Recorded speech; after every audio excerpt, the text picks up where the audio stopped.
Shout out to the Painful Explainer. We gonna watch every athlete who died in front of their fans. Let's get it. Evening that changed baseball. On August 16, 1920, thousands of fans packed New York's Polo Grounds to watch the Cleveland Indians face the Yankees. Chapman was Cleveland's star shortstop, known for his quick reflexes and exceptional fielding. The afternoon game moved at a typical pace until the fifth inning when Chapman stepped to the plate. Yankees pitcher Carl Mays threw with a distinctive submarine delivery, releasing the ball from an unusually low angle. But look. To me personally, baseball be scary though, cause you know how like you got the baseball bat and you standing right there, and they throw the ball like fast, like hard, and they be like, whew, like you gotta try to hit the ball, and like I be seeing on YouTube and stuff like that. You know, like at the pitcher cave. I don't know nothing about baseball, but you know like the pitchers or whatever, and then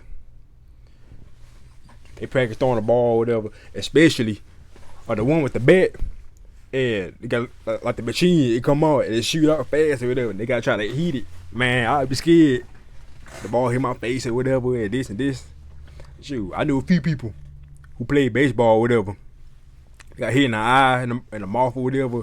The eye be purple, red, and gushy green, and I'd be like, ooh. I'd be like, nah. I said, nope. I'd rather stick to playing football for real though. I like that. Baseball to me is scary. I ain't even gonna hold you. Ball, dirty and scuffed from previous plays, was difficult to see against the late afternoon shadows. Chapman leaned in slightly, preparing for the pitch. The baseball struck his head with such force that the sound echoed through the stadium. Many spectators, including the umpire, thought it had hit Chapman's bat. For a moment, Mays fielded what he believed was a bunted ball and threw to first base. Chapman took several steps toward first base, then suddenly stopped. He dropped to his knees, a look of confusion crossing his face. Blood began to seep from his left ear. Players from both teams rushed to his side as he collapsed onto the dirt infield. Team doctors reached him within seconds. The crowd fell silent as Chapman was helped to his feet, wobbling and disoriented. He attempted to walk off the field with assistance, but couldn't maintain his balance. At New York's St. Lawrence Hospital, doctors discovered his skull was fractured. The impact had driven bone fragments nearly an inch into his brain. Surgeons performed an emergency operation, removing a piece of his skull to relieve pressure. Chapman never regained consciousness. At 4:40 a.m. the following morning, he was pronounced dead. The 29-year-old became the only player in Major League Baseball history to die from an injury sustained during a game. The tragedy changed baseball forever. The league soon banned the spitball and other pitches that doctored the ball. More importantly, umpires began regularly replacing dirty balls with clean ones, making them easier for batters to see, a practice that continues to this day. Goalkeeper blocker gone. On November 29, 2017, filled the small gymnasium in Barras, Brazil, to watch a regional futsal match. Santos Sousa was the 38-year-old goalkeeper for Flamengo de Piripiri, a team competing in the local amateur league. The indoor arena was humid, the crowd energetic as the match entered its final minutes. The referee's whistle cut through the noise. A penalty. Hey, they got indoor striker. I ain't never know that. They had indoor striker. Yeah, I ain't never. Hey, you learn something new every day. Indoor soccer field. He had been awarded to the opposing team. Santos Sousa positioned himself between the goalposts, bouncing slightly on his. I'm gonna keep it real too. I don't know nothing about soccer either, but the goalkeeper and the kicker. I don't know nothing about soccer, baseball, hockey. What else? The only thing I really know is lacrosse, football, track and field.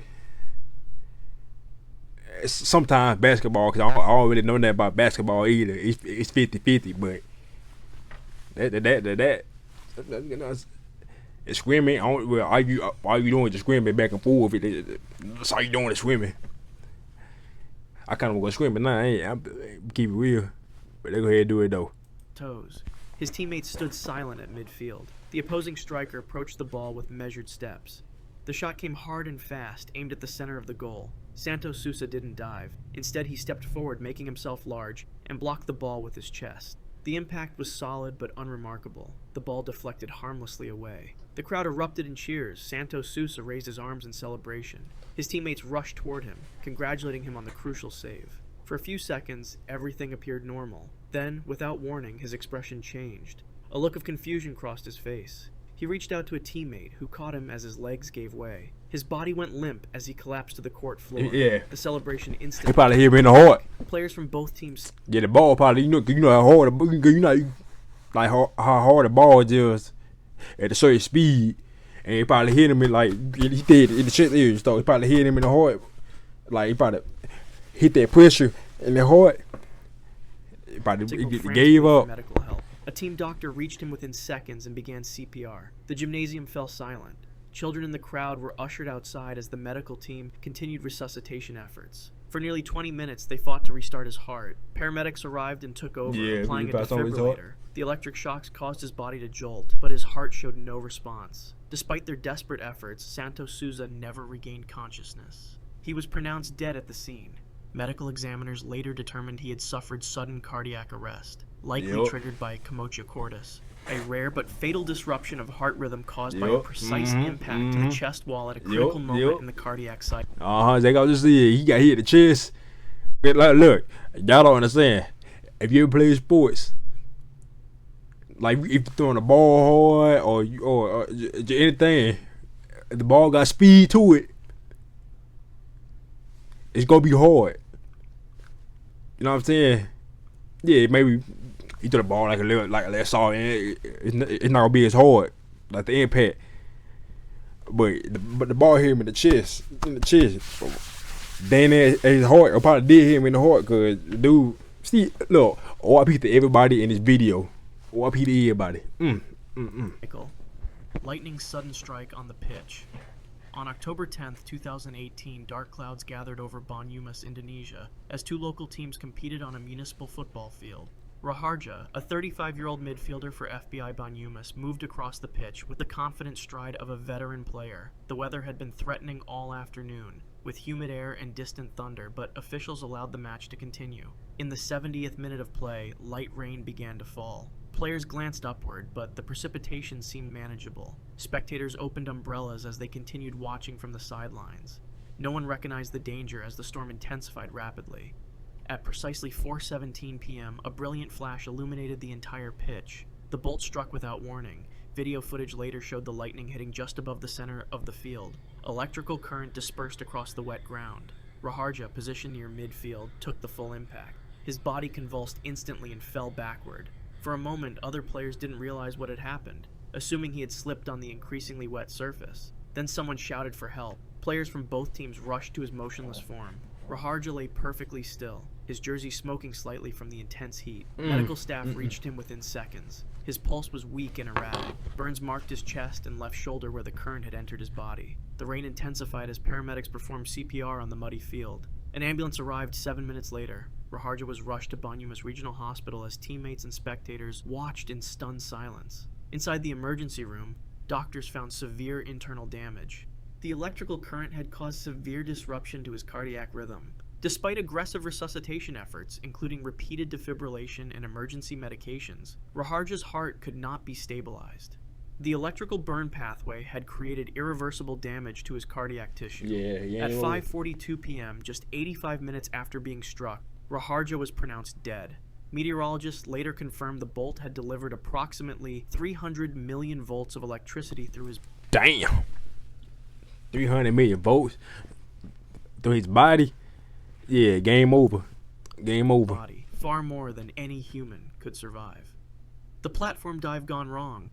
On July 29, 1983, the Commonwealth Pool in Edmonton, Canada was filled with spectators attending the World University Games.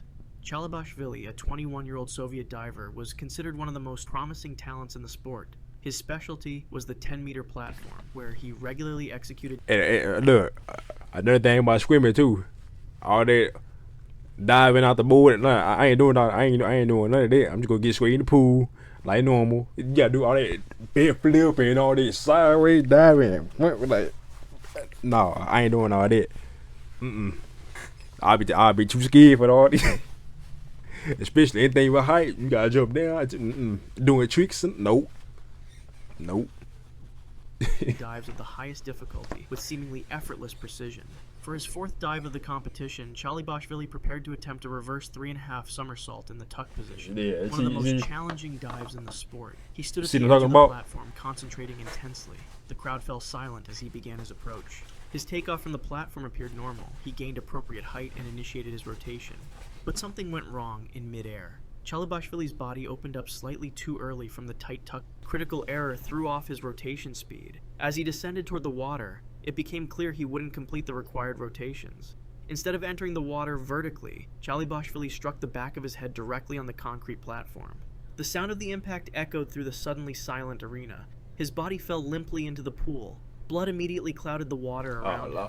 Fellow divers jumped in to assist as medical personnel rushed to the scene. Chalibashvili was unconscious when they pulled him from the water. A deep gash exposed his skull where it had struck the unyielding concrete. Paramedics stabilized his neck and applied pressure to the wound. His vital signs were weak, present as they loaded him into an ambulance. Doctors at the University of Alberta Hospital found that the impact had caused severe trauma to his brainstem and cerebellum.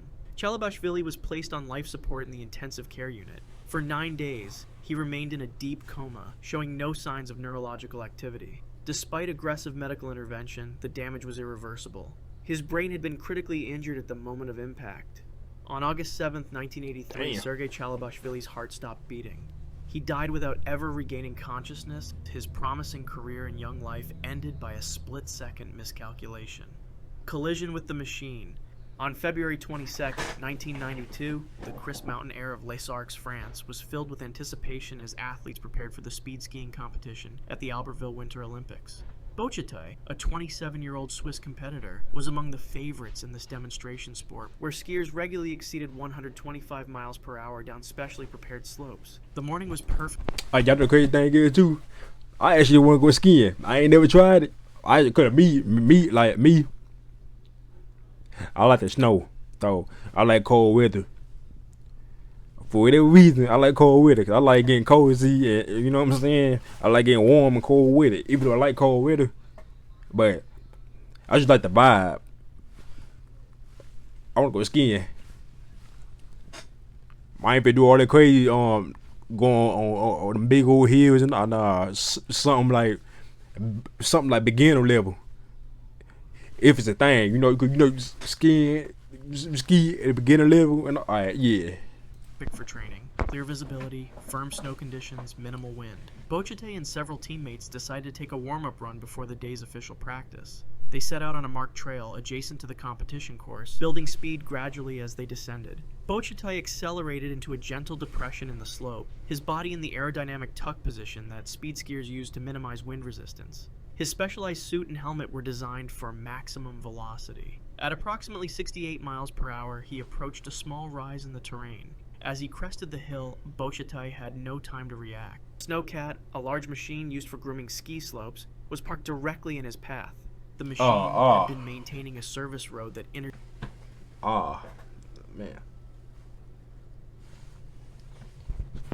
So,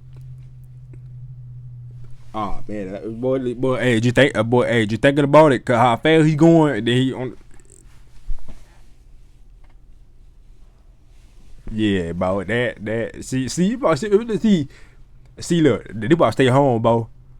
Cause I want to go out and do things and explore whatever, but anything. Listen, y'all. Anything you do, it's always a percent. It's always a chance that you will die doing it. About that, man. I just stay home. No, I'm not gonna go out nowhere. Man, with the training run. No warning signs or barriers had been placed to alert skiers. The impact was devastating. Bochetai's body struck the metal vehicle with tremendous force. His momentum carried him into the machine's steel frame and treads. The sound of the collision alerted nearby skiers and course workers, who rushed to the scene. Medical personnel arrived within minutes, but there was nothing they could do. The trauma to Bochetai's head, chest, and internal organs was immediate and fatal. The impact had caused massive internal hemorrhaging and multiple compound fractures. He died instantly upon collision. Spectators and fellow competitors gathered at the scene, many in tears as news of the accident spread. Olympic officials quickly announced the postponement of all speed skiing events. Flags at the Olympic venues were lowered to half-mast. An investigation later revealed critical failures in communication between course officials and maintenance crews. The Snowcat operator had no radio contact with event coordinators and was unaware athletes would be using the training run that... So, can the family sue then? I'm just saying, look, I'm just wondering, though, can the family sue? Or can they not? Morning. Spectacle silenced. On March 15, That's 1971, a modest crowd gathered in the small 1971 to watch a local cycling race.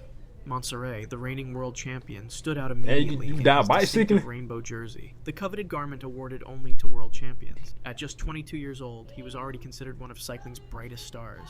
The race was a minor event on the Belgian calendar, nothing like the major classics or grand tours where Montserrat normally competed. For him, it was a chance to build form early in the season while racing close to home.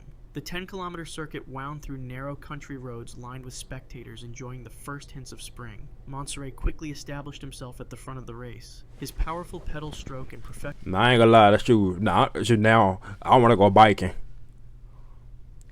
Biking, I know they take a lot of stamina, all that.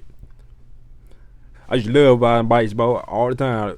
BMX bikes, look, I just ride BMX bikes and mountain bikes. Look, y'all know about the mountain bike. I don't know if it's still like that now because I ain't rode a bike in years. You can change the speed on the bike. They got like the level 1, level 2, level 3, level 4. Hey, I just go. I just use the mountain bike on top of like little hills or whatever. Like back in the neighborhood, with like trail walks and all that. I use the mountain bike to go up the like the little mountains and all that. I run the trees and maneuvering. Yeah, I used to do all that.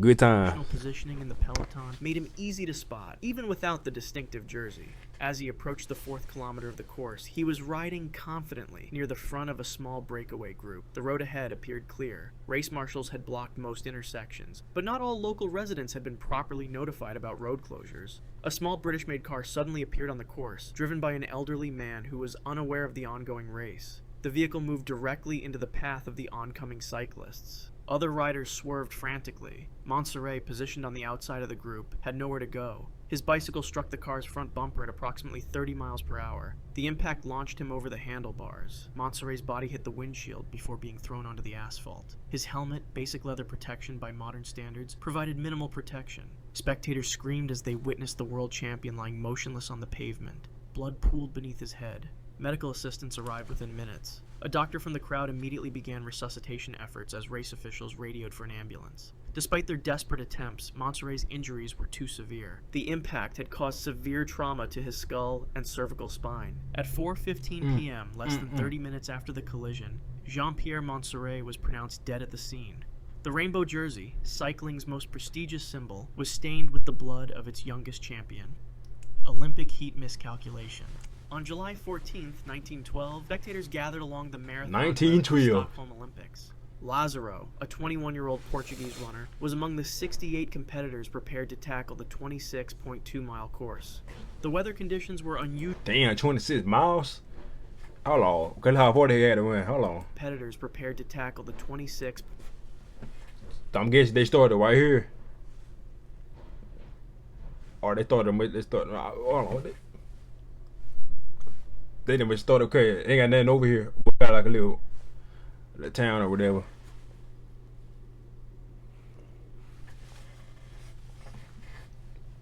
I'm guessing they did start right here. And the finish line was over here. I don't know.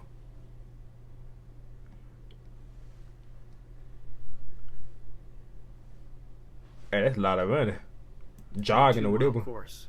The weather conditions were unusually brutal for Sweden. I squeeze.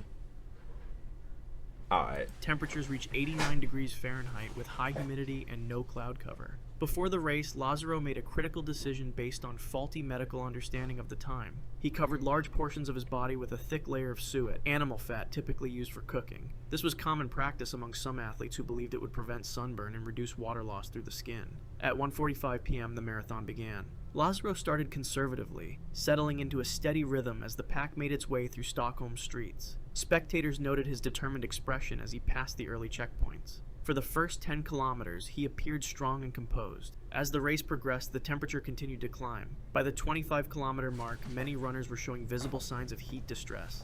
Lazaro began to struggle. His pace slowed. Witnesses reported seeing him stagger slightly, his gait becoming irregular. The suet coating, rather than protecting him, was preventing his body from cooling through natural perspiration. At the 30-kilometer mark, near the town of Sollentuna, Lazaro suddenly veered to the side of the road. His legs buckled beneath him. He collapsed onto the dusty surface, unconscious. Race officials and medical personnel rushed to his aid. His skin was alarmingly hot to the touch, yet completely dry. Doctors at the scene recognized the symptoms of severe hyperthermia. Lazaro's core temperature had risen to dangerous levels. His pulse was rapid but weak. Despite having water poured over him and being transported quickly to a nearby medical facility, his condition deteriorated rapidly. For several hours, medical staff fought to lower his temperature and restore fluid balance. His organs began shutting down one by one as the accumulated heat damage spread throughout his system.